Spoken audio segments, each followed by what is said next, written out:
Hi there, my name is Ben Roberts, and I'm shooting a video for Highland Woodworking. We're going to try to do some relatively laid-back turning today. And I thought a great introductory project would be making wands. The fun thing being that there's no particular specifications that you have to adhere to, and you're kind of allowed to mess around and do what you want. So I've got some examples to show you what I'm talking about here.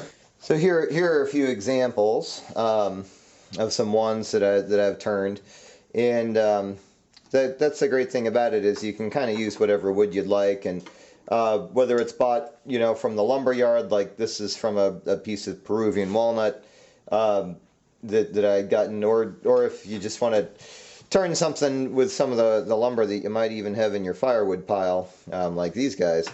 I think it's a lot of fun. There's something to be said for turning it, just from some wood that you've split, because you can kind of end up with these little imperfections, like areas where the wood is splintered out. And it kind of, in this particular case, it sort of, I think, lends it character if you're looking for a piece that looks like it's maybe seen a little time and been in some wizarding battles. So we'll start the project here at the firewood pile. We're going to pick a piece of firewood that has relatively straight grain and then split it using a froe and a mallet. And the froe is basically just a very long wedge mounted on to a handle. The handle allows you to help kind of pry apart the wood as you're hammering it into the log, and we'll go ahead and show you that.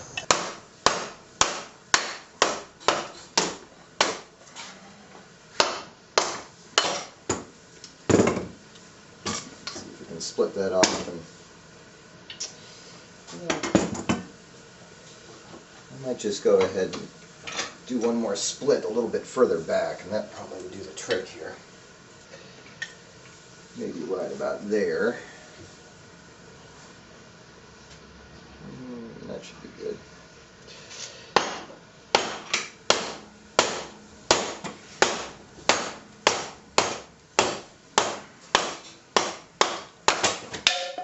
Bingo. Alright, so I got it mounted in a vise here to try to do a little bit of draw knifing. Of course, ideally if you get a shaving horse or something like that, probably makes it a little easier, but I'll work with what I got. So the idea is that if you can draw knife this to a roughly circular shape, then you'll have less work to do when the thing gets in the lathe and you got to start turning it. But we're going to be pretty laid back today, so one way or the other it'll be fine. Don't worry about it. We'll go ahead and start shaving off some wood. And you can start by making it square, and then kind of making it a little rounder from there. This particular piece of wood was already almost kind of square. I'm going to go ahead and attack it from this end too. But like we said earlier, we're not going to get too fussy here because little imperfections and areas where you can see some tear out and things like that, they're going to add character to your wand and make it look all that much cooler. Kind of hard to mess this one up, so just have fun with it. Alright, so I draw knifed the wood until it's relatively round, and I've gone ahead and mounted it inside the lathe. I've got it set up between a chuck with actually like a pen blank turning jaw, and then just a center on the other side here. You could have it between two centers, but you'd have to apply a little bit more pressure probably to keep it in place, which you kind of risk it splitting. So I think it's probably better to have it in a chuck at one end, and then you can just use this to kind of stabilize it at the other end. And in fact, I've actually drilled a pilot hole over here to keep it from splitting on this end as well. And now we're turning. So we're going to start using a square carbide cutter, and luckily they make it relatively idiot-proof. You basically have to just keep the back of the cutter flat against the tool rest, which gives you the optimum cutting angle for this particular tool. And I just use my index finger to try to keep the tool about the same distance all the way up and down the tool rest, from the piece, so that you end up with hopefully a relatively even cylinder at the end. And that will be the starting point at which you begin shaping your piece.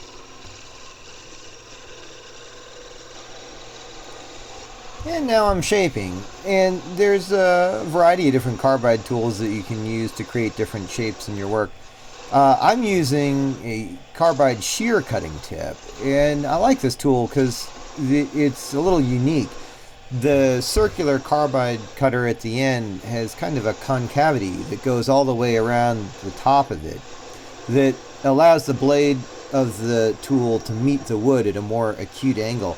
And unlike the other carbide tools, this one actually has a rounded rod, and you're encouraged to try to approach the wood at different angles. You try to find a sweet spot where you shear off the wood most efficiently and cleanly.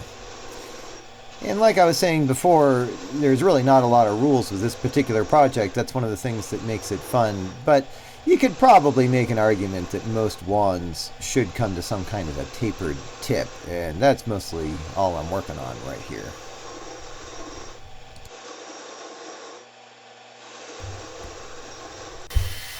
And now I'm increasing the video to 4 times speed, just in the interest of trying to show you as much of the shaping as possible in a reasonable amount of time. But I'm thinning out the handle a little bit, and as you work on it, you can kind of let your inspiration guide you. I felt like adding a couple of little grooves there to the end of the handle and thinning the handle out a little bit more. I slowed the video back down here just so I could show you this part.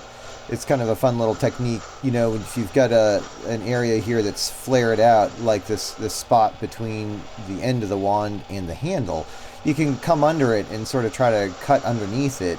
And I think in this case it helps distinguish the handle from the rest of the wand a little bit. I have to be a little bit careful though, because at this point it's getting to be a relatively thin spindle, and if you get a little too aggressive with cutting in there, you might end up snapping the whole thing in half.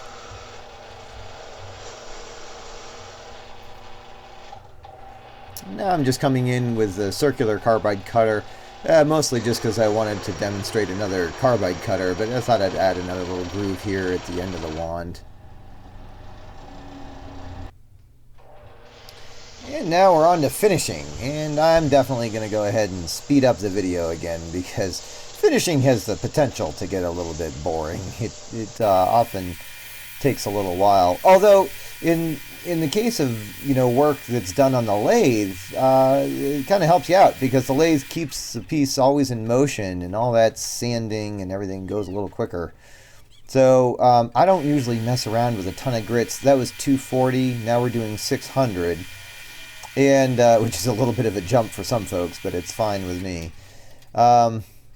I ended up deciding it would be kind of fun to distinguish the wand from the handle even a little more, so I'm staining most of the wand here, leaving the handle a natural color. There's a little bit of painter's tape there to keep the stain from going where it shouldn't.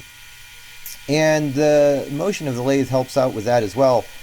Although I did find that sometimes if you get a coarser grained wood like the one that I'm using here, that it won't always make it all the way down into the grain while the lathe is spinning. So I had to go back and add a little bit more stain there, make it all the way inside the grain, and go with the grain to help that out. So after that, I'm going to hit it with some even finer grit, and I jumped all the way up to 2000 here.